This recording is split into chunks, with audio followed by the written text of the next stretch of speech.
back to the channel. My name's Adam Smith. Inside this rolling through video, we're going to continue our playthrough of Bloodborne, the board game from CMON Games. We're going to be landing in chapter number 3 this time. If you haven't checked out chapter 1 and chapter 2's play, I'll put the prior videos up in the top right-hand corner so you can follow along up to this point. And we're going to dive straight into the setup of chapter 3, which I've already gone ahead and done. We'll now walk through the major cards that'll bring us right through the narrative and into the adventure.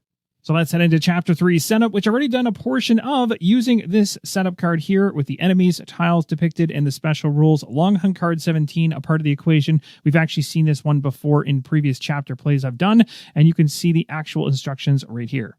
With our Chapter 3 map already in place and the tile deck staged and the enemies will be spawning in the near future, let's flip this over to the opposite side. I'll be starting off Chapter 3's hunt by revealing card 40 in just a moment, but you'll also see 3 specific tiles that if we move into and end our movement on, we are going to be revealing specific cards for the clinic, bridge, and chapel tiles. Now, just before I reveal card number 40, let's go ahead and spawn the different monsters dependent on the icons out on the 4 tiles we have in play right now. So we do have a graveyard central lamp, we have a random tile, and then finally the Tome of Odian. And so we're going to go ahead right now and spawn the monsters in. We have one symbol here, which corresponds to a hunter mob, and the one over here corresponds to the huntsman's minion. With the monsters spawned in, let's go ahead and reveal card number 40 and find out what this chapter has for us. The hunt mission is called Source of the Scourge. From deep within the Tome of Odian, the cleric beast emits a thundering roar. From all around central Yharnam, howls of scourge beasts are heard in turn. It would appear this creature has taken up the role of pack leader, summoning the beasts to it. As long as this creature lives, more scourge beasts will be drawn to it. The goal is clear. It tells us right now to reveal card 41 and then surround the Tomb of Odian tile with fog gates, and we're going to spawn the cleric beast on a specific space there. Card 41 is called Contained. Hunters may not enter the tomb. When the hunters have collected at least 2 insight this chapter, or the second reset space of the hunt track is reached, you mark this space with an insight token and reveal cards 42 and 43. It says down below, the cleric beast has been lured into the tomb. While it is distracted, let us use this time to complete the rest of the hunt. As mentioned, the tomb is surrounded by fog gates. And in this case, there's only one entry into this tile. And the lamp that was here is now broken. And the cleric beast awaits us in the tomb for later in the chapter. Now, just as a reminder of one of the lanes that could potentially happen through this contained card, I've gone ahead and placed a miniature standee base highlighting the second reset spot. So if we happen to hit that, it is going to trigger what was mentioned on the card here. And of course, if we gain 2 insight, that is also going to have things progress further. My Hunter's deck has been shuffled up. Let's go ahead and draw 3 cards and see what we're working with from the very beginning. We got Invigorating with a dodge, heal, and being able to clear the slot or any other slot, which is pretty cool. Counter Strike, dodge after dodging, deal 2 damage to that enemy. That's also super nice. 2 dodge cards and a Visceral Stagger plus 1 damage. Let's go ahead and discard this card here, the very first one we drew, Invigorating, in order to generate some movement, and we'll head north. And it appears I found the Great Bridge. We move in with 1. We still have 1 more movement left, but let's first go ahead and populate the tile. We'll also be drawing a card specific to the Great Bridge. And there's also an effect in the top left-hand corner of the tile. It tells us that hunters cannot move out of spaces containing enemies while on this tile. All right, so we are in the tile right now. We have 1 movement remaining if we wish to use it. If we choose not to, we're ending our move in here, and at that point, we reveal card per the mission, card 53. So I have 1 point of movement left to spend. Let's head right in there with the Huntsman's Minion, and we're also going to now, at the end of our move, reveal card 53. Let's reveal card 53 and see what we have. We got ourselves an insight mission. It says the Great Bridge, the connector between Central Yharnam and the Cathedral War. If you have ominous warnings or surviving the hunt, reveal card 54. We do not, so we're going to reveal card 35. Time to find out what kind of twist the game is throwing at us now. We've got ourselves Last Minute Rescue. As you enter the massive bridge, you hear the familiar gunshot of a hunter's firearm. Rushing forth, you come across a sight of a hunter slumped against a wall, firearm raised as a towering figure approaches. It says to reveal card 36, and below that, it tells us to surround the Great Bridge tile with fog gates. Spawn 1 Huntsman's Minion on the specific space mentioned instead of the usual enemy. It responds to that space on every single reset space. Slay this Huntsman's Minion and reveal card 37. Ironically, I already have a Huntsman's Minion here. We're going to go ahead and spawn a Fog Gate. The fog gate has been placed, and this actually works out quite nicely based on the strategy I was going to do anyway, which was to head in here and try and take this thing down, so it lined up perfectly. Out of the 3 enemies on the dashboard, the Huntsman's Minion is the toughest in terms of HP at 5.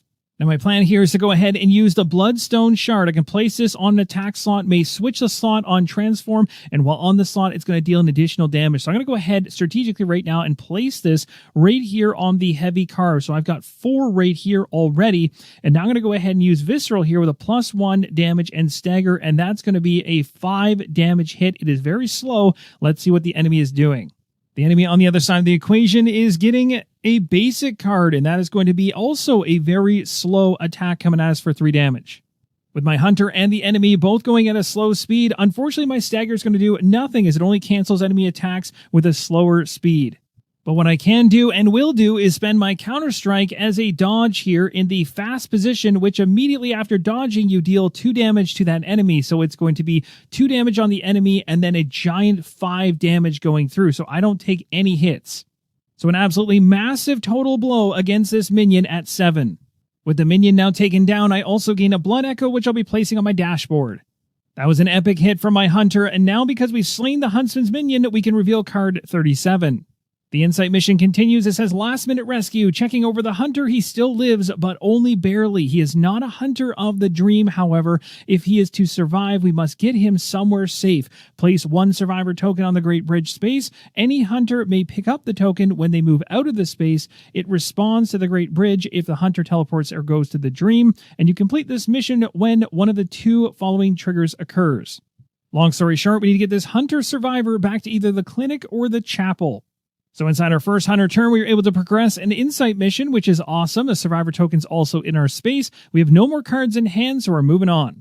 Let's do enemy activation, and this time we are safe as there's nobody inside the same tile as us or any connecting tile adjacent. That's going to do it for round number 1. We're headed to round number 2. And the fog gate that was sitting right here is also removed.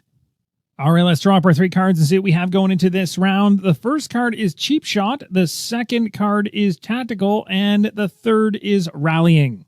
Now, something I missed actually after killing off the Huntsman's Minion, which I can retroactively go back here and correct, is essentially on this side of my trick weapon, on kill, I draw 1 and heal 1. The heal 1 does nothing for me, but the draw 1 would give me 1 extra card to use before the end of my Hunter's turn, which means I could have actually interacted with picking up the consumable in that space. So we're essentially going to go ahead and have this card come into my hand, and I'm going to discard it because this would have been the one I would have drawn up in order to take that consumable, and we'll draw up to 3 for the start of this new turn. We're also going to check out what that consumable is. It appears I found a pebble on the Hunter's turn to move 1 enemy within 2 spaces up to 2 spaces. This can be strategically very nice to have. I'm very happy I retroactively remembered that ability on kill because that certainly gives me the benefit of clearing out that space. And now we can start working our way, which I'll probably do through the Great Bridge, through the Central Lamp, and down into this area, trying to find one of the 2 locations that will tie to the Survivor, the Hunter that I currently have with me. I'm looking for the Clinic or the Chapel. Let's discard Rallying. In order to move to the Central Lamp tile, I'll go right to the center with 2 movement. And as it mentioned on the Insight mission, any Hunter can go ahead and pick up the Survivor token when they move out of the space. I'm going to choose to keep my Tactical in hand. We're going to discard Tireless right now in order to get another 2 movement, allowing me to move south. And look at that, we found the Chapel. That's awesome news. We're going to take a lantern here and place it in this space. It says in the top left-hand corner, enemy attacks suffer a -1 speed while on this tile. I've got 1 more movement point remaining. I'm going to go ahead and spend it to go southwest into this area right here. And of course, the Survivor token's coming along with me, which represents a Hunter I'm dragging into the Chapel. And that ends off my movement. There's 2 triggers when I end my movement here. 1 coming from the chapter missions and 1 coming from an insight mission. So first we'll do the chapter mission trigger and then we'll do the insight mission trigger.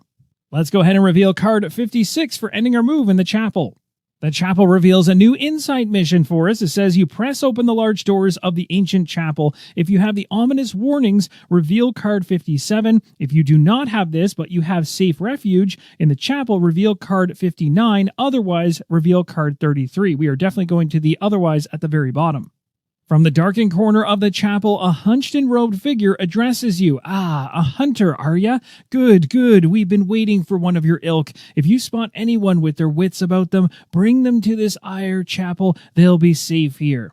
Hunters also gain 1 survivor token when they pick up consumable from these consumable spaces. These tokens are lost if the hunter teleports or goes to the dream. Hunters ending a move on the chapel tile place their held tokens on this card, and you complete this mission based on the number of hunters you have plus 1. So we need 2 of these to be placed on this card to reveal card 34. So that's awesome. We got another insight mission to go after, and speaking of those, we have one right now to resolve. It is this one right here. So our hunter successfully ended a move on the chapel tile with the token so we can reveal card 39. That's awesome. We completed an insight mission, and you can see it's called Ominous Warnings. You'll remember earlier this was mentioned multiple times, but we didn't have it completed at that time. Distribute the old hunter's bone reward and the repeating pistol firearm among the hunters. So my hunter has gained both these rewards. The old hunter bone on the opposite side says when you are attacked, automatically dodge that attack. Pretty awesome. The repeating pistol here says when an enemy makes a basic attack, automatically stagger that enemy. Now you're probably wondering, well, what's the difference between the one you just gained and the one you have? Well, on the front side, absolutely nothing. They're exactly the same. It just so happens to line up with the ability I have in my hunter pistol for this hunter. But on the opposite side, there is a benefit regardless. You're going to see it when we flip it over. So this one says discard 1 card to refresh. That's what I'm currently working with. I have to discard a card in order to refresh this, whereas the repeating pistol now allows me, when I do a transform, to be able to refresh this card for free. My new weapon can be equipped right away, so I'm going to place it here. It's going to be active, and the other one's going off into my inventory, as well as the old hunter bone, which is also not able to be placed in play at the moment. Once we get to the hunter's dream, I can switch that one back in to my selection up here if I wish. Of course, I can only have 2 of those going at a time. As you enter the old chapel, the hunter comes to. He stands, although weakly. The thanks. Looks like my hunt has ended for now, but be warned, I believe there to be some greater threat out this night. Something greater drives these beasts forward, though what, I do not know. If that's not an ominous warning, I don't know what is, but at this point we know we still have to progress the hunt mission forward, and to do that, we need to get 1 more insight mission completed, and we have one here we can focus on from the chapel. As we completed that insight mission, we get rid of the survivor token that was attached to it, and now we're only going to gain a survivor token if we actually go after some consumables. So every single time we grab a consumable in these different areas per this insight mission here, we'll also gain a survivor token. We need to get 2 of them, and unfortunately, they're out there in the wild, and they're definitely not sitting in spaces that are going to be easy to interact with. At this point, we have one over here in the graveyard, one in this random tile. There was one up on the Great Bridge, but it has been consumed already by me, so we're going to have to go after the ones likely closest to us.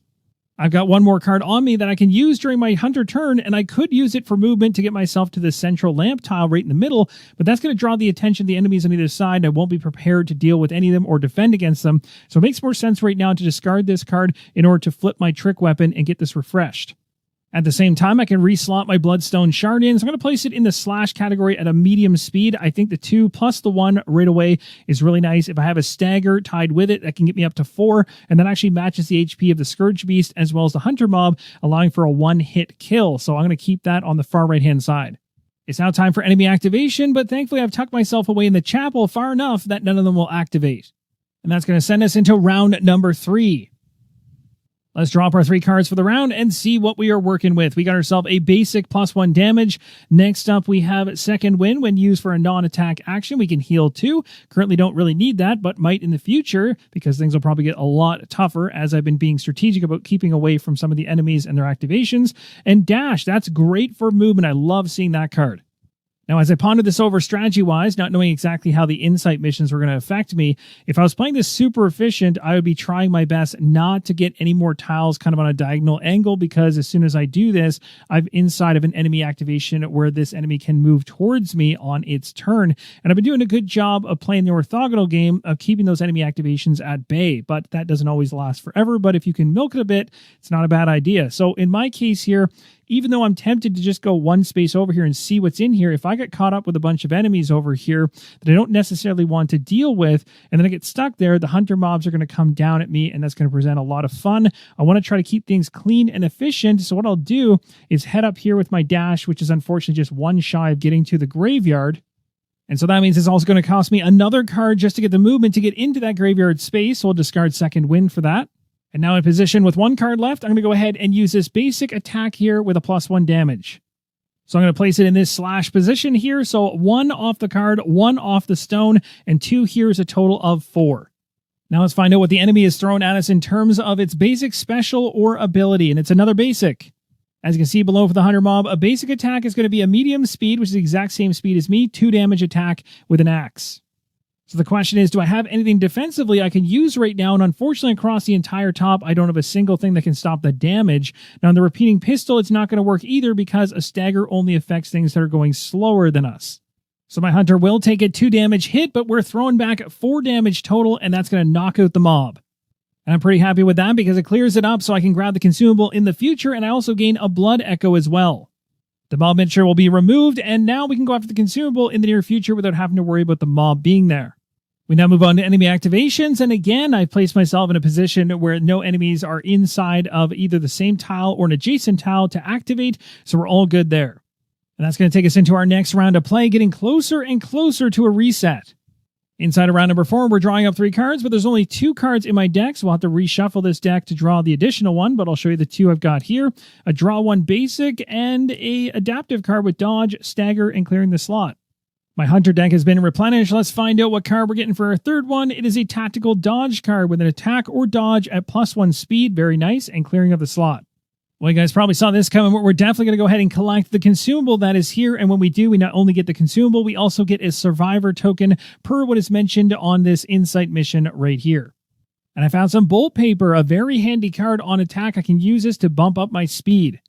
I discarded my tactical card in order to pick up the consumable I just did. I've got 2 cards left. Now, if I was to go back right now to the Hunter's Dream, I'd actually lose the survivor token that I have on my dashboard. So I want to avoid that, even though we're getting close to a reset. Maybe I can try and get myself over here. I mean, technically, the actual consumable next to the Huntsman's minion is sitting all by itself, but I know full well if I'm in there at the end of my turn, well, that minion is coming for me. Now, being that I have no plan to go back to the Hunter's Dream, I think it makes sense to just spend 1 card right now in order to move myself to the central lamp tile right in the center, and maybe the last one to flip over my trick weapon to the opposite side and clear it out. All right, so 1 card discarded for the movement, and the other card now allows me to flip over the trick weapon. So we'll transform things and also go ahead and move the shard. The other benefit to doing this is I can place a shard on this heavy card, and now I've got a total of 4 right here for a slow attack, and also on kill, I can get myself a card in hand as well as some healing, and I now have the ability to actually take some healing, so it's a good time to do this.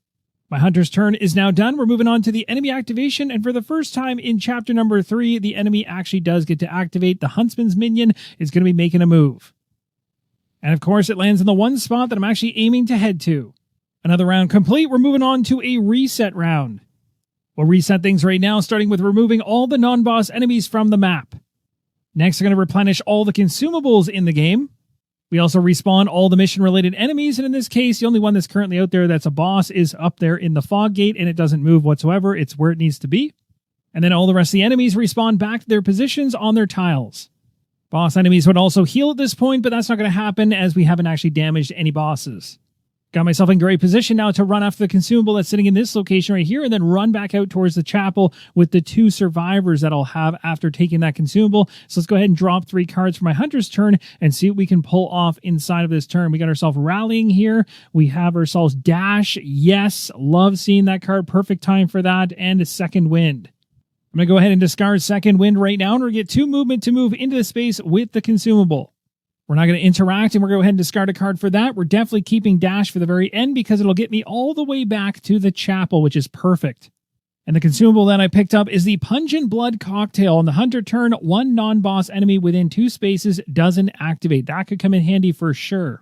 And I've also gained my second survivor token, which helps me get to completing this insight mission right here. So I'll place this on the dashboard, and you know what I'm doing next. That is to use the dash card right here, discarding it to move up to 3 spaces, 1, 2, and 3, getting us right to the chapel.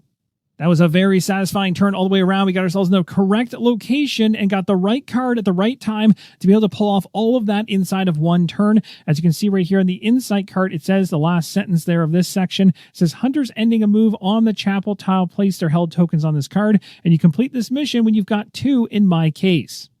And that, my friends, is a completed insight mission based on the white background of this card. That's awesome. The shelter at the clinic mission can no longer be completed, but it says in the middle there we're going to gain ourselves a rune, which is awesome. And below it says the chapel with its warding incense offers protection to all during these nights of the hunt.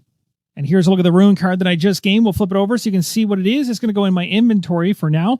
On attack, attack gains stagger and may stagger attacks of the same speed. That's really cool. So it can do some things that stagger typically cannot. That's going to do it for my turn. At this point, enemies are going to activate, but they're not going to as they're too far away from me.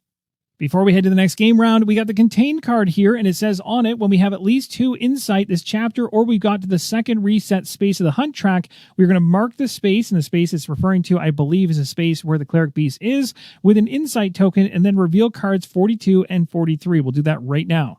Card 42 tells us to remove the contain card and the fog gates from the tomb. So the one fog gate that is sitting on this tile is going to be removed and opened up.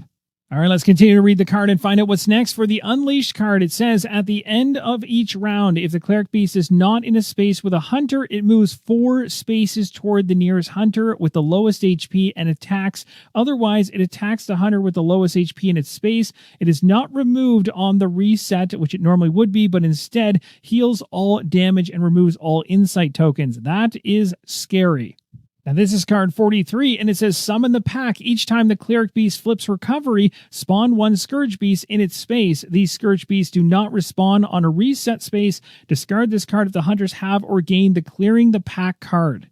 All right, so I place the cards in spaces where I'll be easily reminded of their effects. So, for instance, the Summon of the Pack will be up here next to the enemy actions as it takes them. Of course, there will be a boss deck that will come out when we actually start fighting that, which is going to be set up very soon. As you can see from the Unleashed, though, right now we're moving into the end of round, literally. And so because of that, this thing, as it states, at the end of each round, the Cleric Beast, if it's not in a space with the Hunter, it's going to move 4 spaces towards us. And 1, 2, 3, 4 will actually get it right into the very first section of the chapel, right in our space. So from where it's located right now, you can definitely see it will move 4 right now to be able to get in the same space as my hunter. All right, so this thing is going to make an attack right now for the end of the round before we actually transition to the next round, and we're going to go ahead and get its cards all sorted and ready to go. Now, what's really nasty about this is that I have absolutely no cards in hand right now to handle anything that this thing is throwing at me. So whatever comes up could be quite fun. I might have a consumable that can help me out with certain effects. We'll see how this goes. So let's go ahead and draw for the attack to see what this Cleric Beast is doing to me. It's probably not going to be good. An overhead slam.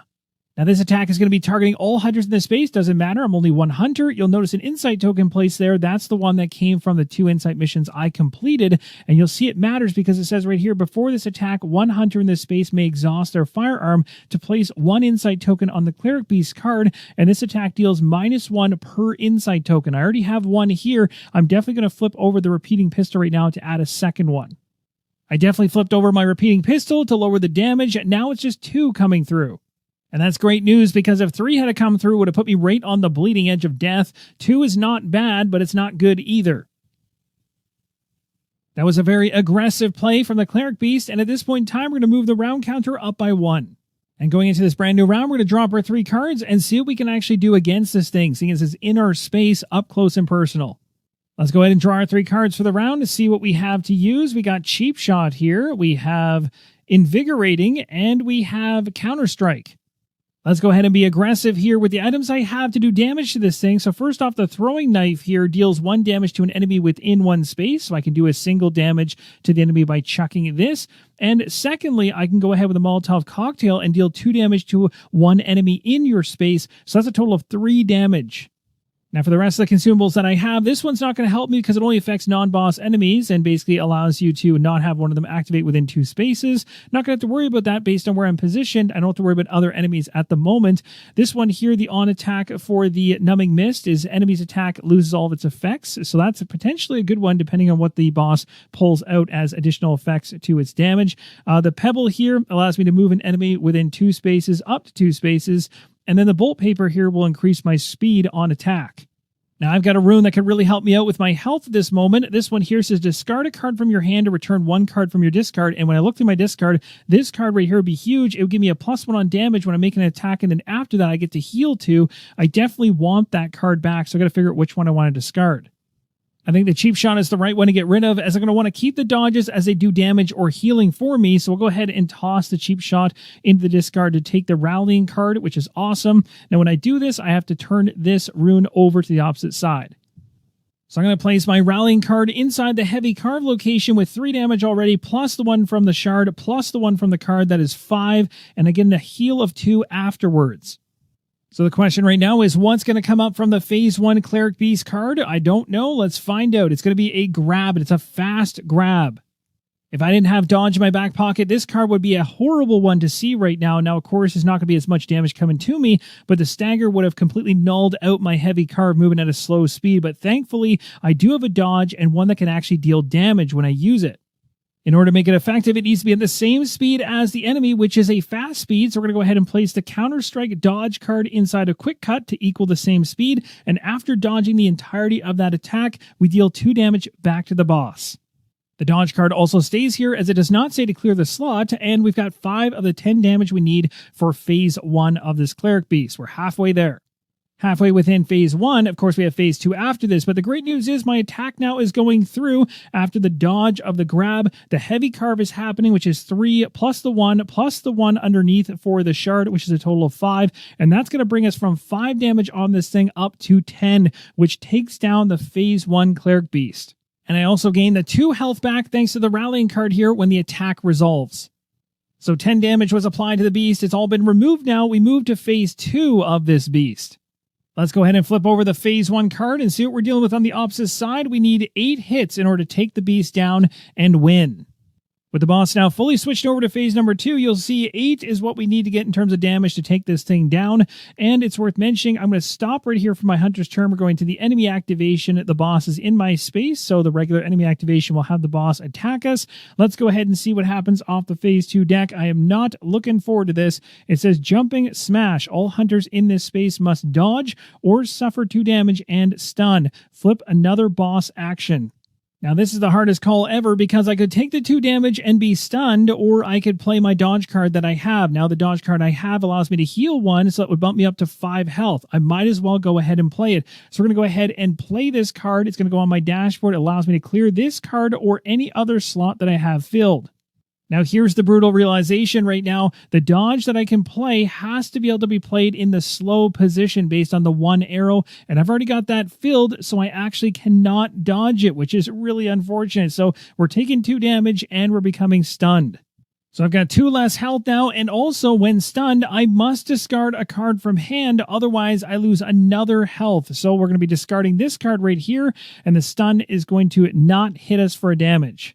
And we are not out of the woods yet. As the card states right here, we're flipping another boss action, which is not good. The next one coming up is going to be Overhead Slam. So this one here again says we can exhaust our firearm to put insight tokens on. And unfortunately, with the 2 insight tokens, we have minus the 4 attack here. And having no cards in hand that can prevent this, 2 damage is coming through and the beast crushes us.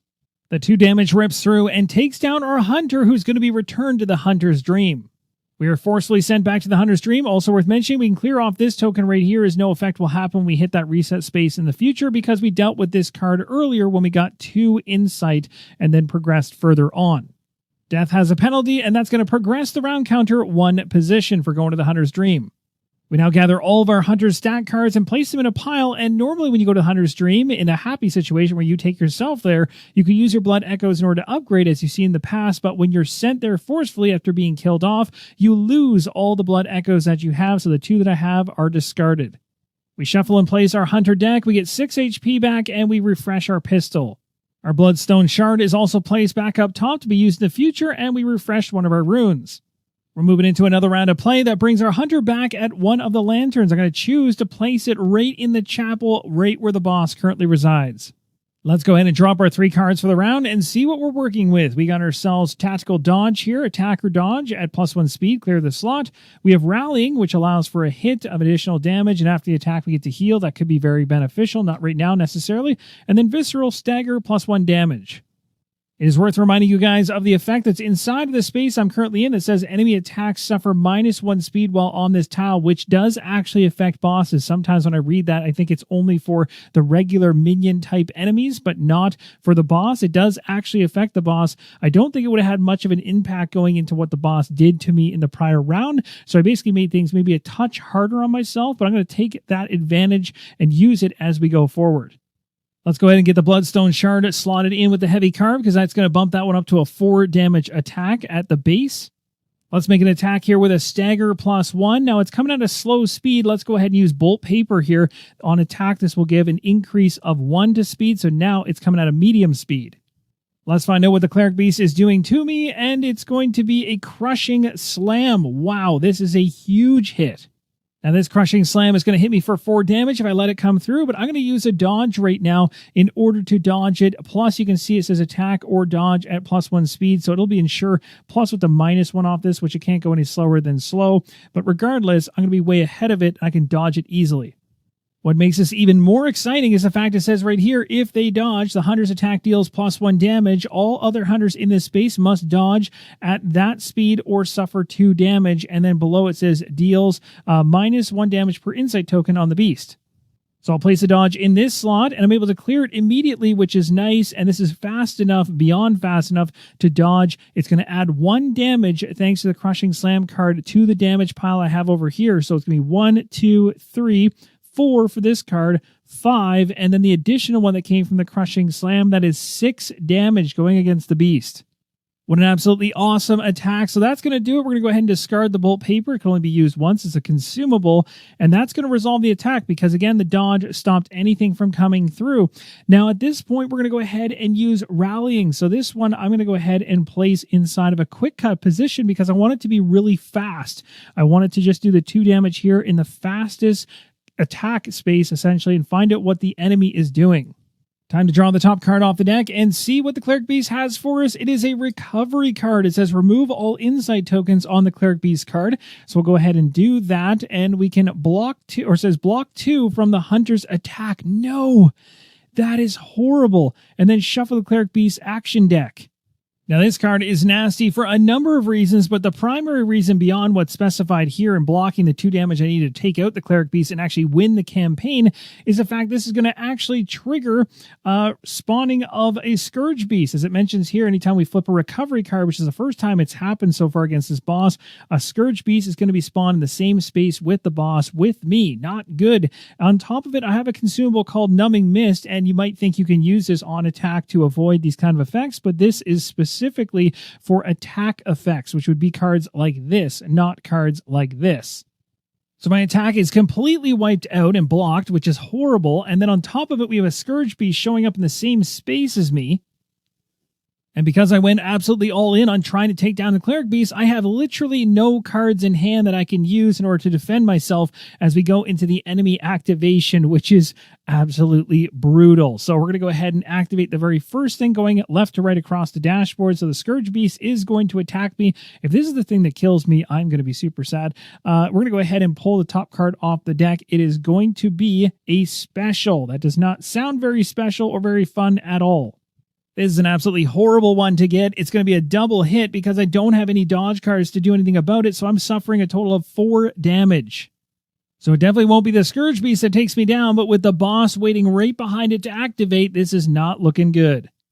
Onto the boss is going to activate now. Top card off the Phase 2 deck is Recovery. Look at that. Removing all insight, there is none. Blocking an attack that never happened and shuffling the deck. So we got a break for the regular activation. Now we go to the end of round Unleashed attack, which will have something else coming at us. The deck has been shuffled. Let's go ahead to the top card and see what we got. It's going to be a Jumping Smash. All hunters in this space must dodge or suffer 2 and stun. Flip another boss action. Well, it's not going to matter because I am going to die anyway. So the 2 is going to kill me off.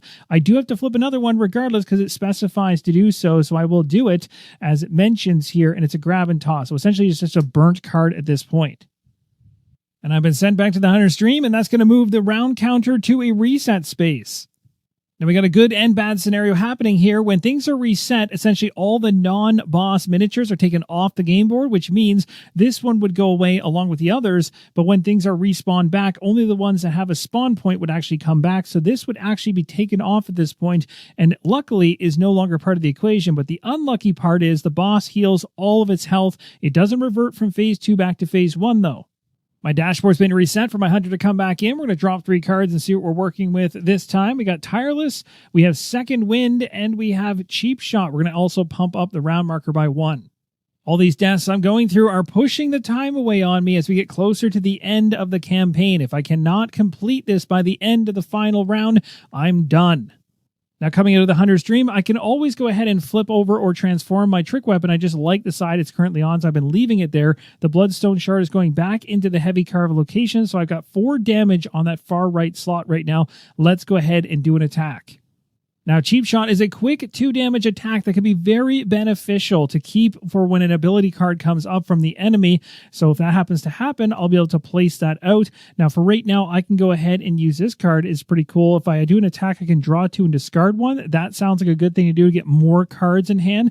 So I'm going to go ahead and use this to attack, and it's going to allow me to draw 2 and discard 1.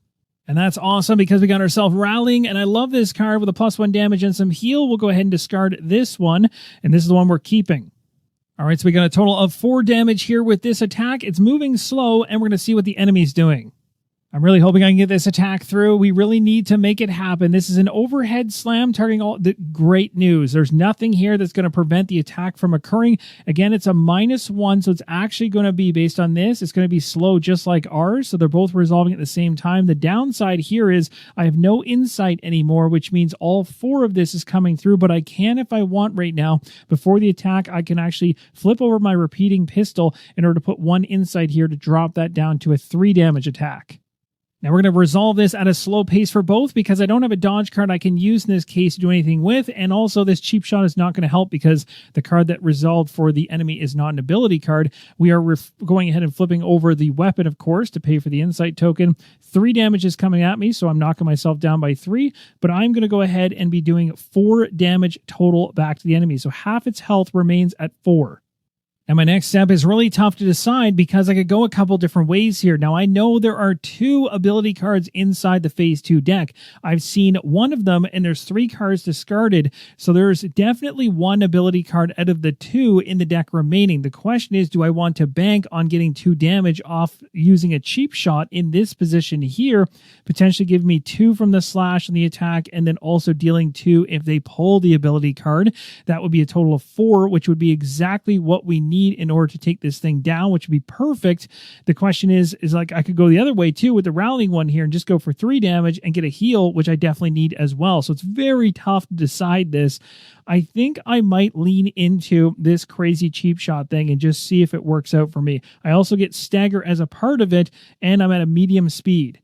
And actually, I just noticed one thing I'm definitely going to do right now, and that is Second Wind. I'm going to go ahead and actually use this rune up here on the Hunter turn before I make this attack, before I even slot this in. I'm going to go ahead and discard Second Wind in order to use this to discard 1 card from your hand, to return 1 card from your discard. So I'm going to return this card here, the dodge card. So now I've got a dodge card in hand with these, which is a much better breakdown of cards. I'm going to take the Cheap Shot and risk it here in the slash, and we're going to see what happens. And I'll keep that dodge in case I need it, and of course keep the Rally in case I need that.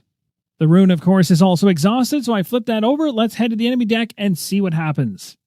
All right, let's go ahead and pull the card off the top of the enemy's deck and see what they're doing in retaliation, or during this attack, I should say. It is an ability card, so that worked out absolutely perfect for what my setup was. Now, this says it's going to remove all the insight tokens, so this token is gone. The downside is it's blocking 2 from the attack we're making, so essentially the 2 damage from the slash is blocked, but because the enemy used an ability card, we deal them 2 damage, so actually 6 now on the beast.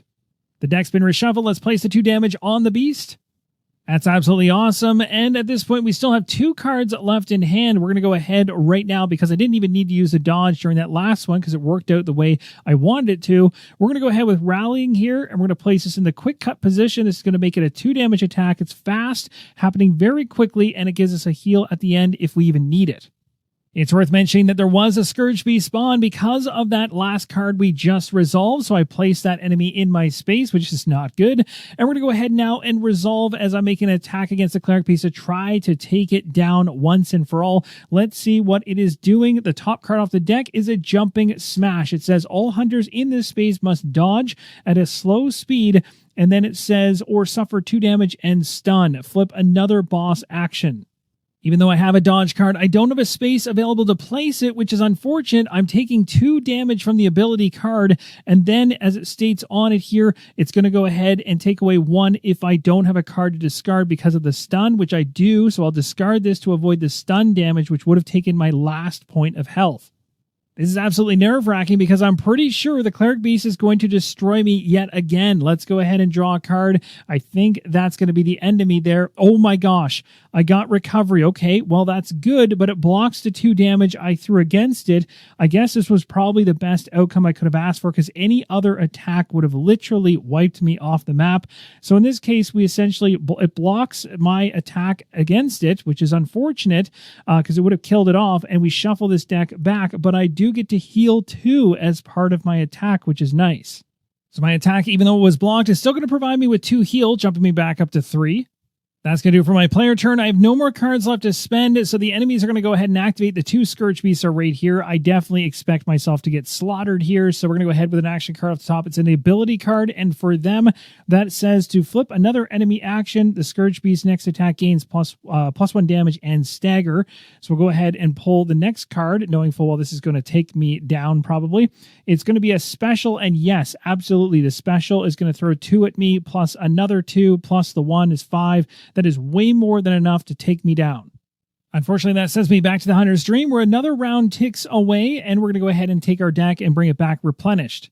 Now, I might have a window here to pull something cool off, so we're going to go ahead and we're going to flip this over to refresh it. We're also going to bring back our full 3 health here, so we've got 6 health. I might change out one of my runes because I'm not using, this rune here and this rune here. This one I'm not using as much, and I think this one here is pretty good because it allows me to dodge and attack automatically. So I'm going to switch out this one here, which I don't seem to necessarily need or use at all, and put this one in instead.